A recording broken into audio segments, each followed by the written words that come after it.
time. He's one of the greatest rappers ever, but he's still a man. He still bleeds the same blood as me, and is both red. And you want to talk? I'm not the one. I got a beautiful nose.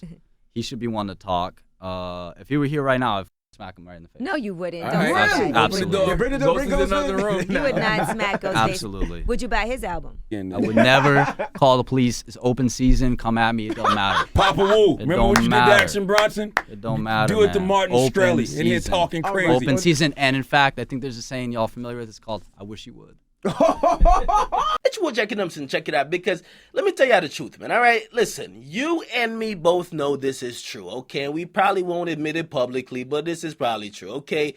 Some random artist drops an album right now. If we're on the border about checking it out, we're probably going to be asking for some links. You're going to hit up the motherfucking plug. You're going to be trapping out the bandwidth. You're not copping a fucking album, okay? If it's your favorite, maybe you cop it and maybe you don't. Maybe you just stream it. So when you see somebody pulls out $2 million out of their pocket in this day and age to buy an album, first of all, you got to take a step back and say, is this motherfucker crazy? Number two, you got to be like, wow, what's going on here? Okay, now Martin Shkreli, right? He's the guy who bought the Wu-Tang album for $2 million. And I honestly think he's a Shane McMahon of hip-hop, okay? I think he's been sitting back, being bold, watching hip-hop for a long time. And he's been watching what's going on. And, of course, we know what's going on. A lot of coonery and buffoonery and fuckery, all right? So he's been watching what's going on. He finally bought his way in with his album. And since he's in hip-hop, or people care about him in hip-hop because he got the album, a lot of Wu-Tang fans, loyalists, and the whole everybody that's attached to that movement now care about the particular album that he only has, right?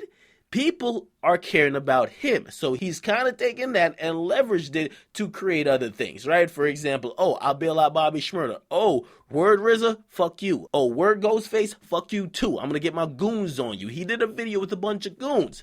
But now he went on the Breakfast Club.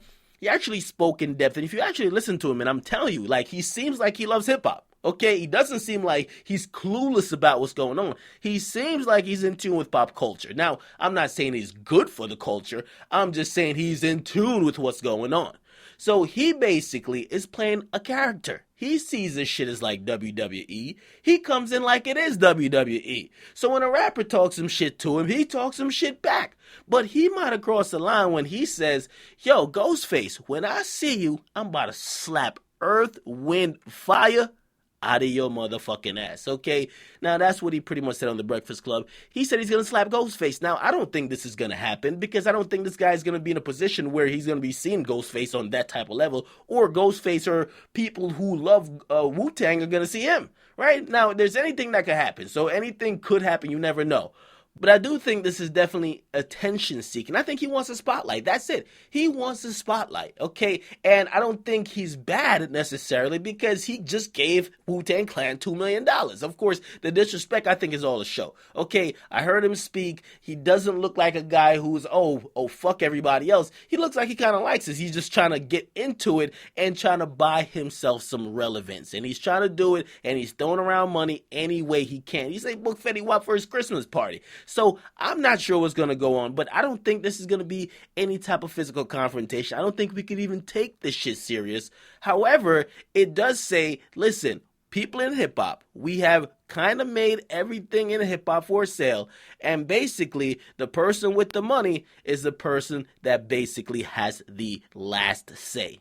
Because of that, we see what happened here, and I don't think it's going to stop. He's filthy rich. Reportedly, his net worth is $45 million. He claims that's a lowball estimate. So he's going to be throwing around money at whatever he wants, and whether we like it or not, I think he's going to be here for a little while. Okay, he seems very confident about beating his own case, and it seems that he might have other tricks up his sleeve. I don't think he's necessarily a bad person. Now, I think he's been mischaracterized by the media, right? Because we heard about the drug thing, and even the drug thing, I don't agree with him, right? Because if you don't know the whole drug thing, he raised the price on the drug, and he raised it to a level where people or regular consumers or patients, whoever were affected by it, by the way, it's a drug that would help with HIV patients, they couldn't get the drug, right? Like, you wouldn't have like $750 to get the drug. However, and what I mean is 750, $750. Okay, apparently it was like in the teens before, like maybe like $15, right? So 15 to like 750, right? Now, he says, I did that to say fuck you to the pharmaceutical companies, but a lot of people, we're not buying that because everyone's looking at them like, or looking at him to say, yo, well, the pharmaceutical companies, they're not going to eat the loss. They're going to pass it on to the patients, which in turn will have some patients without the ability, or they'll put them in a position that monetarily they cannot buy the drug they need to survive. He claims he has all other contingency plans in place to make sure that everybody who needs it will get the drug. But I believe that the headline, it just looks so disgusting that I don't think nobody cares what he does afterwards, right? That headline alone, and it happens a lot, that headline alone, nobody wants to fuck with you. Okay, you can't have that type of headline. And obviously I think he's trying to embrace the villain role just for the fame, because he's coming in and he's slandering legends and he's saying some things that are kind of very offensive to a lot of people, but he knows he'll get him the attention. And I think he's been rich for so long, he wants to be famous a little bit. So you guys get in the comment box, what do you guys think about this? If you guys haven't seen the interview, there's a link in the description. Make sure you guys watch, and you guys tell me what you think about it. Make your own mind up. Let me know what you think about him. It's your boy Akademiks, man. I'm out.